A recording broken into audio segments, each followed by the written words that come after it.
இன்னைக்கு எதை பத்தி பார்க்க போறோம் அப்படின்னா, பொங்கல் பரிசு தொகுப்பு. இத பத்தி தான் பார்க்க போறோம். இத பத்தின முழு விவரங்கள நீங்க தெரிஞ்சுக்கணும் அப்படின்னா, நம்ம வீடியோவ ஸ்கிப் பண்ணாம பாருங்க. நீங்க இப்பதான் ஃபர்ஸ்ட் டைம் நம்ம சேனல பார்க்குறீங்க அப்படின்னா, சப்ஸ்கிரைப் பண்ணிக்கோங்க. பக்கத்துல இருக்க பெல் ஐகான கிளிக் பண்ணிக்கோங்க. வாங்க இப்ப நம்ம வீடியோக்குள்ள போகலாம். பொங்கல் பண்டிகையை முன்னிட்டு பரிசு தொகுப்பு மற்றும் ரொக்கம் வழங்கப்படும். அது மட்டும் அல்லாமல் பொங்கல் தினத்தில் தமிழர்கள் பாரம்பரிய விளையாட்டு போட்டியான உலக புகழ்பெற்ற அலங்காநல்லூர் ஜல்லிக்கட்டு போன்ற விளையாட்டுப் போட்டிகள் நடைபெறும். இதனை காண பல்வேறு மாவட்டங்களிலிருந்து பொதுமக்கள் வருகை காரணம் ஒவ்வொரு ஆண்டும் பொங்கல் பண்டிகையின் போது 1 கிலோ பச்சரிசி, 1 கிலோ சர்க்கரை மற்றும் ஒரு முழு கரும்பு ஆகியவை பொங்கல் பரிசு தொகுப்பாக ரூபாய் 1000 வழங்கப்படும். இந்த முறை மத்திய மாநில அரசு ஊழியர்கள், வருமான வரி செலுத்துவோர், பொதுத்துறை நிறுவனங்களில் பணிபுரிவோர், சர்க்கரை அட்டைதாரர்கள், பொருளில்லா அட்டைதாரர்கள் தவிர்த்து ஏனைய குடும்ப அட்டைதாரர்களுக்கு 1000 ரேஷன் கடைகளில் ரொக்கமாக வழங்கப்பட்டது. ஆனால் இந்த முறை மத்திய மாநில அரசு ஊழியர்கள் அனைவரும் 1000 வழங்க அரசு திட்டமிட்டுள்ள தகவல் வெளியாகியுள்ளது.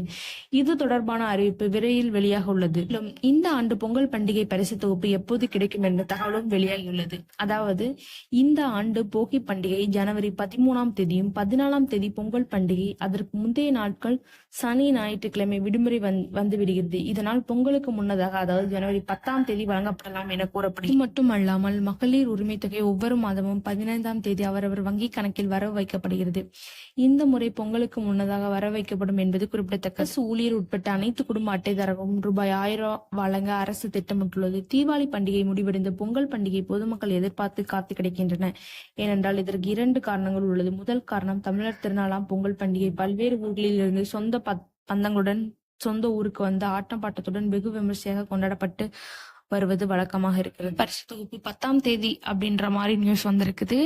இது 10ஆம் தேதி பொங்கல் பரிசு தொகுப்பு வழங்கப்படுமானால் அதற்கான டோக்கன் 1ஆம் தேதியிலிருந்து வழங்கப்படலாம் என்று எதிர்பார்க்கப்படுகிறது. இது பத்தின நியூஸ் இன்னும் அபிஷியலா வரல. அபிஷியலா அப்டேட் வந்ததுக்கு அப்புறம் என்னங்கிறத நம்ம வெயிட் பண்ணி பார்க்கலாம். இந்த மாதிரி நியூஸை நீங்க உடனுக்குடன் தெரிஞ்சுக்கணும் அப்படின்னா நம்மளோட சேனலை சப்ஸ்கிரைப் பண்ணுங்க. தேங்க்ஸ் ஃபார் வாட்சிங் திஸ் வீடியோ.